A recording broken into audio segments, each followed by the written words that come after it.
Əziz izləyicilər, hər birinizi xoş gördük. Bugün sizinlə 5-ci bölmənin 3-cü fəslində qadın səyyahlar və ya bir mərcin tarixçəsi mətnini birlikdə işləyəcəyik. Kanalımızda bu kimi videoların davamı üçün, bizə dəstək üçün uşaqlar izləyənlər olur, amma abunə zəif olur. Deməli, nə edirik? Abunə olun. Abunə olun. Növbəti olaraq uşaqlar, WhatsApp kanalımız var. Orada suallar paylaşıram. Açıqlama hissəsində var. Kanalına qatılın. Aşağıda uşaqlar, açıqlamada linki var. Vaxt itirmədən keçək. Böyüyəndə hansı peşəyə yiyələnmək istərdiniz? Uşaqlar, bunu müəllim sizlə eləməlidir. Və müəllim sizə sorğu vərəqləri paylayacaq. Siz həmin sorğu vərəqlərinə bir cavab yazacaqsınız. Bir diaqram quracaqsınız. Onu bu artıq yenə müəllimə aiddir. Bunu sizə tapşırıq kimi müəllim verməyəcək. Və yenə bu diaqramı siz eləyə bilməzsiniz. Bunu məndən istəməyin. Çünki sinifdə olan kollektiv işə aiddir bu. Bəzən peşə seçiminin söhbəti düşəndə kişi peşəsi və qadın peşəsi ifadə edilir. Buna münasibət. Uşaqlar, gəlin indi də bu kimi var. Kişi peşəsi deyəndə daha çox güc tələb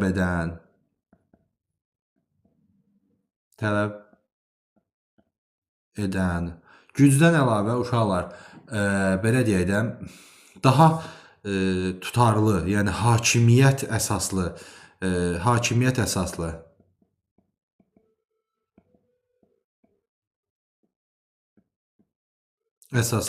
peşələr nəzərdə tutulur.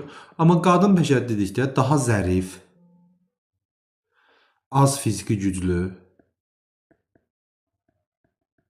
güc tələb olunan peşələr nəzərdə tutulur.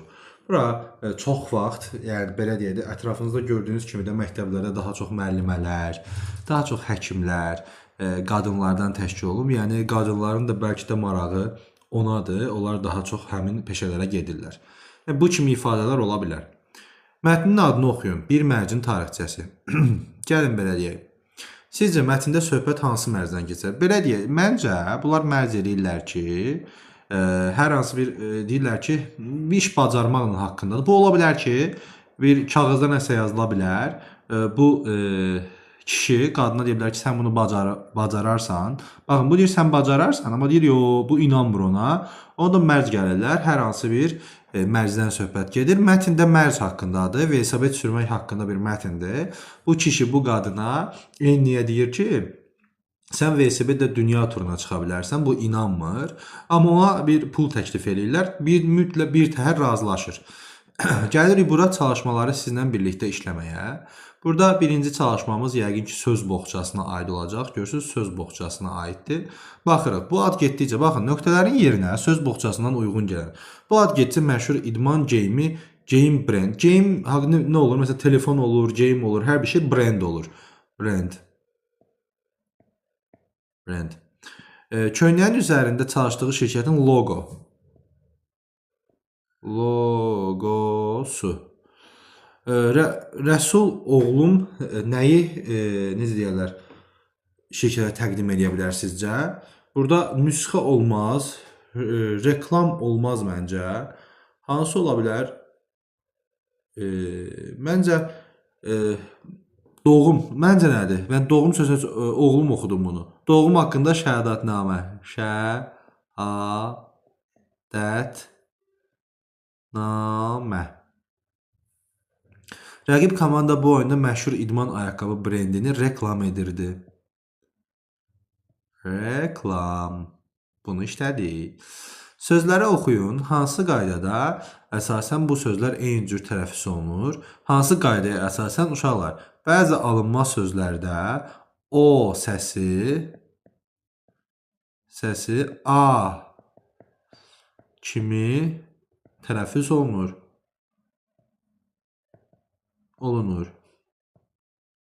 Məsələn, burada var idi konfet yazılırdı. Nə deyilirdi? Konfet. Daha çox bu alınma sözlərdə özünü göstərir.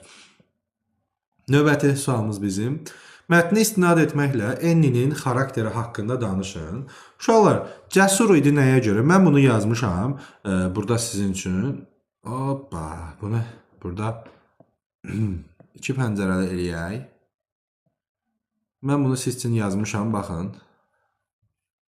Baxın uşaqlar. Deməli, cəsur idi nəyə görə? Cəsur idi çünki velosipedlə dünya turuna çıxmışdı. Sonra qətiyyətli idi, müqavilənin sonuncu bəndindən vaz keçmədi. Düzdür, xoşuna gəlmədi, amma vaz da keçmədi. Tədbirli idi, özü ilə revolver götürmüşdü, yolda başına nəsə gələ bilərdi. Ağıllı idi, bir çox qərarlar aldı, reklam qəbul elədi, velosipedi dəyişdi, paltarlarını dəyişdi. Fərasətli idi, burada da var, səyahətdən qazandığı pulu, daha doğrusu, bütün yolun pulun reklam gəlirindən əldə etmiş oldu. Keçirik indi hara? Yenə bunu bağlayaq. Bununla 3B tapşırığı gələndə bundan bir yerdə biz görəcəyik onu. Baş qəhrəman xarakterini mətnin ideyası ilə əlaqələndirin. Xarakter ideyası inadkar, bir dəqiqə. İnadkar, məsuliyyətli. İnsan, deməli, öz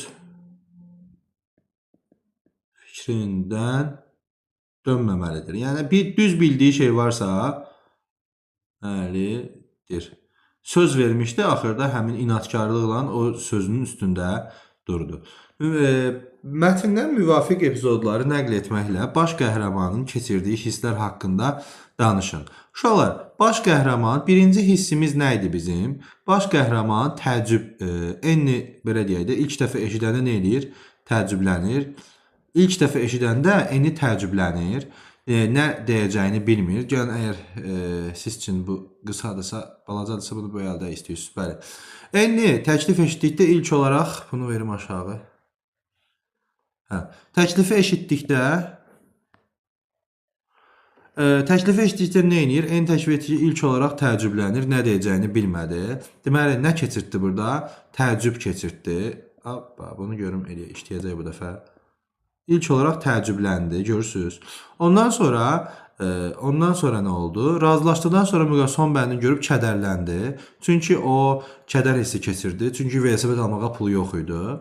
Növbəti dəfə bir daha razılaşıb yola çıxdı. Ondan sonra yetdindən sonra yoruldu. Yəni yorğunluq hiss elədi, amma yenə də öz fikrindən dönmədi.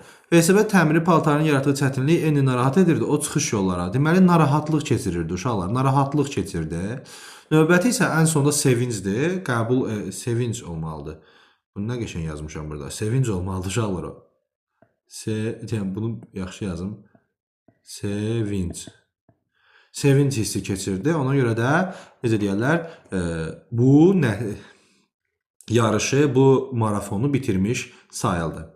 Növbəti hissəmizə keçirik. Bunu təzədən atırıq aşağı. Növbəti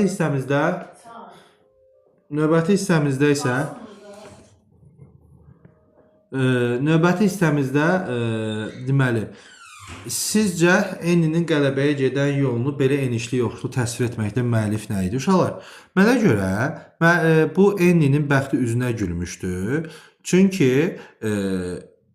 heç yerdən üzməmişdi, onsuz da o işləyirdi. Sadəcə maraqlı təklif gəldi, onu dəyərləndirdi.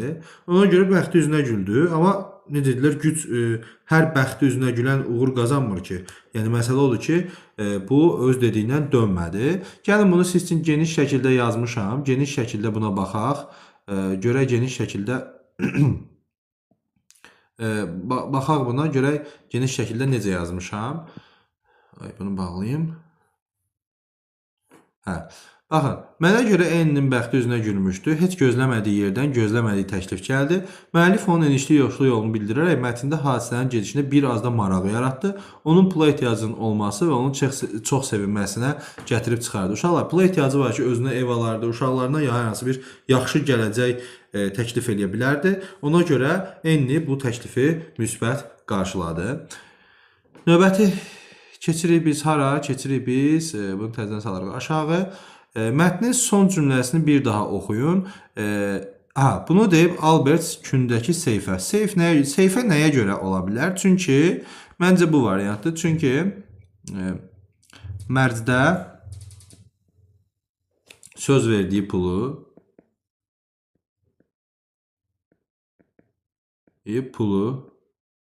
gətirəcəkdir. Sevgili uşaqlar, xüsusi qoruyucu qabdır. Qab və yaxud əşya, qutu, hər hansı biri ola bilər. Növbəti, sizcə bir mətnin tarixçəsi bədii yoxsa qeyri-bədii mətindir?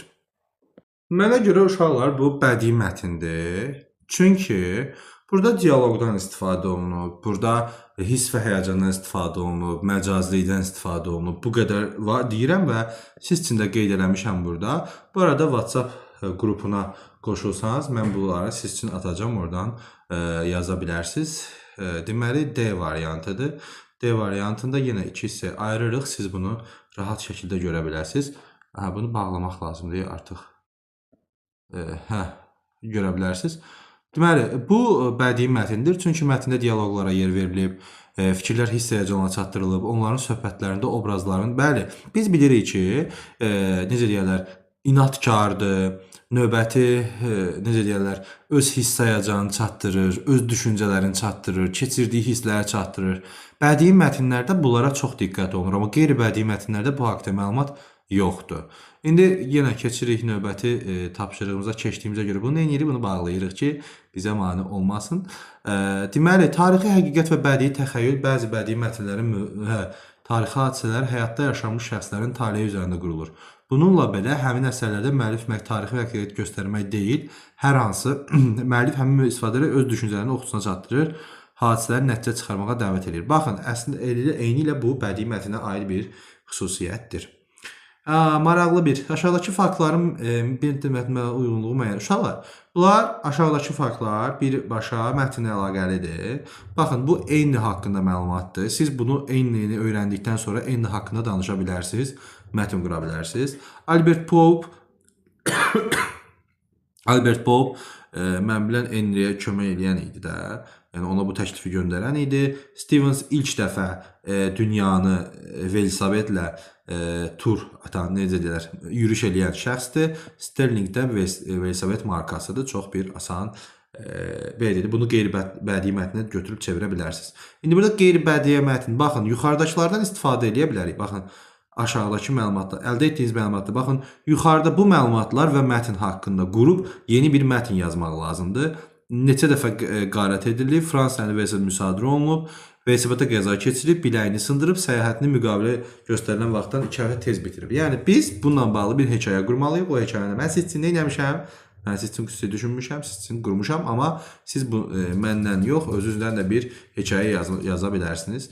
Annie Cohen velosipedlə dünya ətrafında səyahət etmiş ilk qadın, burada ətrafında, deməli, ətrafında ehtiyac yoxdur daha. Etmiş ilk qadındır. Annie 1870-ci ildə Latviyada Yəhudi ailəsinin adı olmuşdur. 1875-ci ildə onun ailəsi Amerikaya, Boston şəhərinə köçmüşdür. Bostonda təhsil alan Annie uşaqlar. Biz burada bu haqda məlumatları görürsünüz, buradan da görürsünüz. Bu haqda məlumatlar verilib. Biz onu mətndə istifadə edirik. Gözlənilməz bir hadisə Annie'nin bütün həyatını dəyişir. Albert Pope adlı bir sahibkardan velosipedlə dünya səyahətinə çıxmaq təklifi alır. Bunu da mətndə görmüşük. Albert Reader adlı həkimlə müqavilə bağlayır. Müqavilənin sonunda $10,000 qazanacaqdır. Bu mükafatı qazanmaq üçün Annie Thomas Stevens'ın rekordunu təzələməli idi. Thomas Stevens velosipedlə dünya ətrafında, bu nədir burada? Çap səhvi var burada uşaqlar. Ətrafında dövrə vurmağa ilk imza atmış şəxsdir. Stevens səyahətə 1884-cü ilin aprelində başlamış. 1886-cı ildə dekabrında bitirmişdir. Onun səyahətinə 2 il 8 ay çəkmişdi. Annie əvvəlcə bu təklifi qəbul etməyə tərəddüd edir. Çünki o velosiped sürməyi belə bacarmırdı. Böyük bir məsafəni velosipedlə qət etmək möcüzə olardı. Həm də Annie 3 uşaq anası idi. Uşaqlarını uzun müddət tək qoyub getmək istəmirdi. Lakin $10,000 Annie üçün fantastik məbləğ idi. Mərcud saydı, o pula yeni ev alar, uşaqlarını yaxşı məktəbdə qoyardı. Annie 1894-cü ilin iyunun 27-sində velosipedlə dünya ətrafında Ətrafı fı hardasan? Aha. Funda səyahətə çıxır. Səyahət zamanı müxtəlif çətinliklərə qarşılaşır. Bir neçə dəfə qarət edilir. Fransa sərhədinə velosiped müsadirə olunur. Hər an velosipedlə qəza keçirib biləyini sındırır. Hər an nədir? Hətta olarda. Hətta hər an səhvdir burada uşaqlar. Qəza keçirib biləyini sındırır. Buna baxmayaraq səyahətini müqavilədən göstərən vaxt 2 həftə tez bitirir. 1895-ci ilin sentyabrının 12-sində səyahətini bitirir və mərcudur. Beləliklə, Enni Koen velosipedlə dünya səyahətinə etmiş ilk qadın kimi tarixin yaddaşına qalır. Bununla da bizim bu hissəni bağlayırıq. Çünki artıq bizə bu lazım olmayacaq. Keçirik öz mətnimizdən davam edirik. Deməli, ondan sonra keçirik feilin şəkilləri. Şəkillər nədir? Cümlədəki feilləri seçin. Feil bölməsində feil uşaqlar nə edir? Hərəkət bildirir. Bildirir. İndiyə kimi biz keçmişdik. İsim, gəlin bir də onu təkrarlayaq ki, onsuz da keçəcək buradan. İsim nə bildirirdi? İsim ad bildirir. İsim ad. Sifət əlamət. Keyfiyyət. Sayı da keçmişik. Say nə bildirir? Sıra, miqdar. Miqdar digərlərini hələ keçməmişik deyəsən. Deməli, hansı şəxsə, hansı zamana və şəxsə? Baxırıq, zamanları da keçmişik. Görürsünüz uşaqlar, ıq birinci şəxsin cəmidir. Ir-da indiki zamandır. Bax, keçən il burada nərgiz əkmişəm. Əkmişəm. Olur, keçmiş. Bunu balaca ilə yazaq, yer yaşsın. Keçmiş. Birinci şəxsin təki. Sonra divar qəzeti hazırladınız. Keçmiş. Siz hazırladınız. İkinci şəxsin cəmi. Gözləyir. İndiki zaman. İndiki. İlk. Birinci şəxsin cəmi.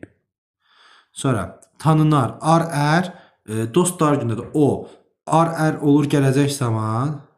Gələcək. Üçüncü şəxs tək. Əyləşəcəklər. Acaq əcək gələcək. Üçüncü şəxs cəm. Sonra hazırlaşacaqsan. Yenə gələcək. İkinci şəxs tək. Keçdik bura. Hərəkətin hansı zamanda baş verdiyini bildirmək üçün feillərə müxtəlif şəkilçilər qoşulur. İndiki zaman şəkilçisi ır, keçmiş zaman şəkilçisi d, mış, ıb, gələcək zamanda acaq, ar şəkilçiləri. Bəzən saitlə bitən sözlərə y samiti bitişdirici olaraq istifadə olunur. Feilin şəxsə görə dəyişməsi, yəni biz şəxs şəkilçiləri keçmişik. Məsələn, mən gedirəm, sən gedirsən, o gedir. Biz gedirik, siz gedirsən, onlar gedirlər. Şəxs şəkilçiləri feilin zaman şəkilçilərinin üzərinə və yaxud feilin birbaşa öz başlanğıc formasının üzərinə gələ bilər. Arada çay içirəm uşaqlar, boğazım quruyur.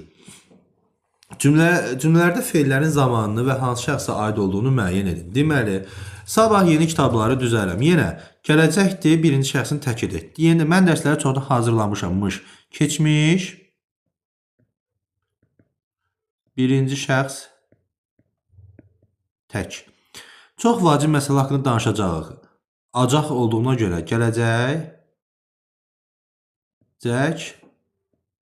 Biz danışacağıq. Birinci şəxs cəm. Sonra əkirlər. İndiki zaman ki, onlar. Üçüncü şəxs cəm. Növbəti feilləri zamana və şəxslərə görə dəyişib cümlədə işlədin. Cümlədə işlədin. Bax, danışmaq. Gəl cümlə. Birinci bunu yazaq. Bu qabağında yazaq. İndiki zaman ikinci şəxs. Danışırsan. Danışırsınız. İndiki zaman.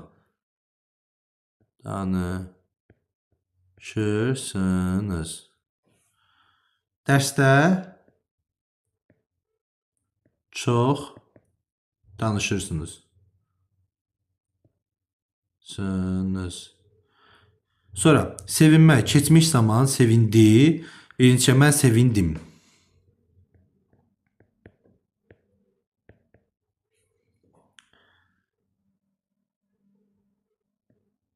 Hədiyyəyə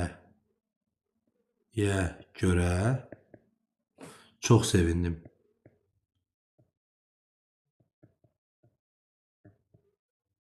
Növbəti düşünmək. Düşünərlər.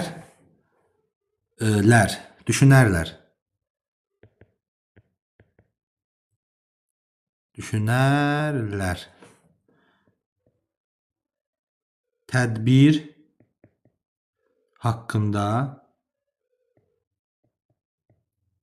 düşünərlər.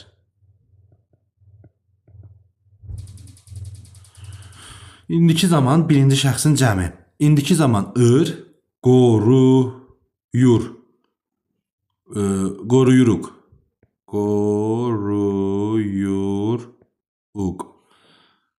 Vətənimizi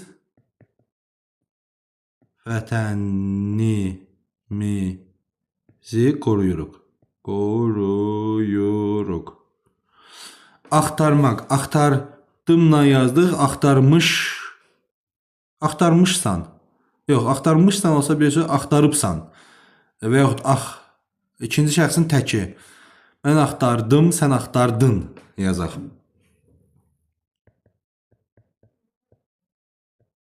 Dın ən uyğun oldu. Pişiyim. Yox, axtardın, sən axtardın. Sən dünən pişiyini axtardın. Və yaxud axtardın sual cümləsi də qoya bilərik. Fərqləndirilmiş sözlərə sual verin və hansı cümlədə bu sözlər feil kimi işlənmişdir? Kuryerin gətirdiyi bağlama. Baxaq bu da. Nə? İsimdir bu. Qızım, pəncərəni bağlama. Nə et? Və yaxud nə etmə? Nə etmək sualına cavab verir? Feil. Çəkmə, bu çəkmə nə? İsim. Nə et? Çəkmə. Feil. Növbəti. İnkar forması mal-məl şəkilçisi ilə düzəlir. Bildiyimiz kimi bəzən görürsünüz saytını itirir indiki zamanda. Feil indiki zamanda saytını itirir. İnkarlıq bir dənə m ilə olur. Deməli, feilin müxtəlif zamanlarda inkar formasında işlənir. Görüşmək. Feilin müxtəlif zamanlarında inkar formasında işlənir. Hər biri birdə qoya bilərik və yaxud hər birini yaza bilərik uşaqlar. Gəlin hamısını bir-bir yazım siz üçün ən yaxşısı. Sonra deyərsiniz ki, müəllim hamısını verdi bizə, biz yaza bilmədik. Uşaqlar, əslində mənim burada məqsədim köçürmək deyil. Siz öyrənmədiyinizi mənlə paralel gəlib təkrarlaya bilərsiniz. İndiki zamanda görüşür, inkar, görüşmürəm.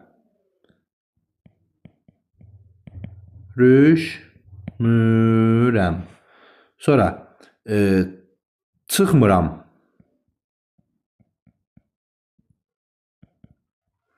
Yoxlamıram.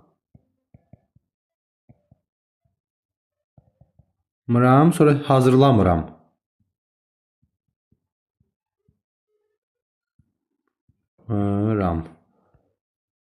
Sonra gələcək zaman birinci şəxsin, ikinci şəxsin cəmi, sınız, görüşərsiniz.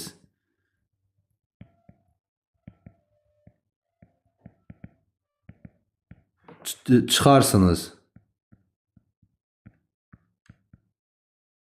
Yox, inkar istəyir uşaqlar, inkar.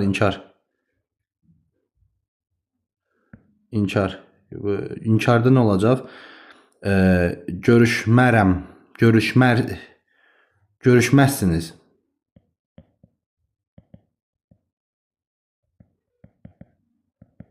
Çıxmazsınız.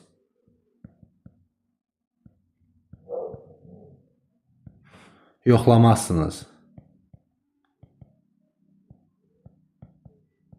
Yerləşmir uşaqlar, hazırlamazsınız yazarsınız bura. Sonra birin bu yana yazım. Yaxşı, bura hazırlamazsınız.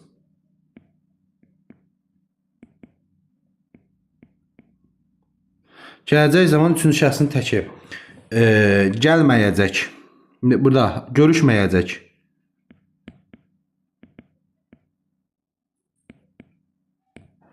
Çıxmayacaq.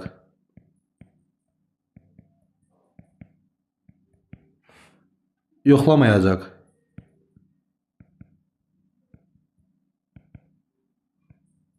Hazırlamayacaq. Ya. Keçmiş zaman ikinci şəxsin cəmi. Yenə sınız olacaq. Görüşübsünüz. Yox, inkar görüşməyibsiniz. Görüşmədiniz. Diniz. Sonra olacaq. Çıxmadınız. Yoxlamadınız. Hazırlamadınız.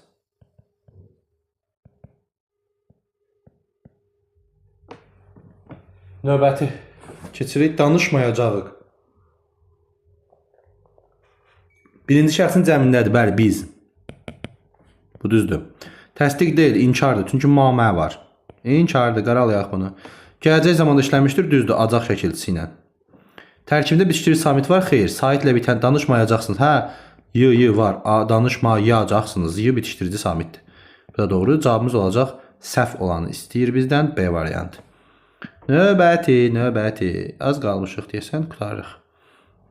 Feillərin kökünü müəyyən edin. Hansının hissəsinə yarandığını.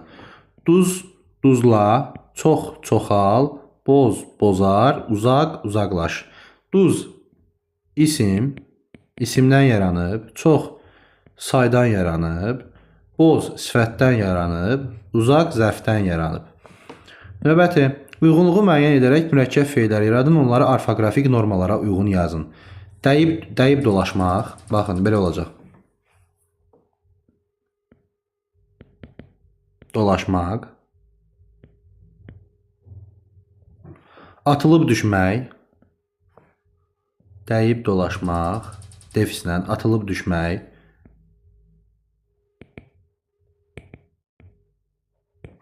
Ölçüb biçmək. Biçmək. Keçib getmək. Burada keçib getmək. Etmək. Növbəti verilmiş sözlərə olmaq, etmək sözlərinə uyğun gələni. Xahiş etmək. Yerləşəcək.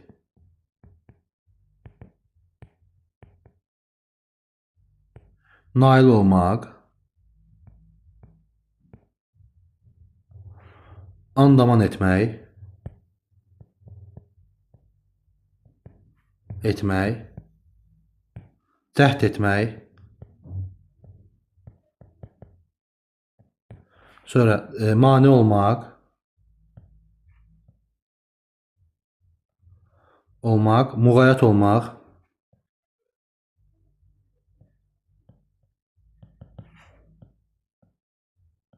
Dilim yerləşəcək, desən yerləşmək. Mübahisə etmək.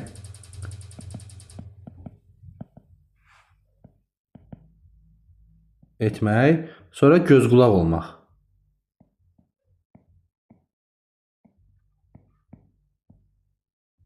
Bununla da izahımız bitdi. Növbəti videolarda görüşərik.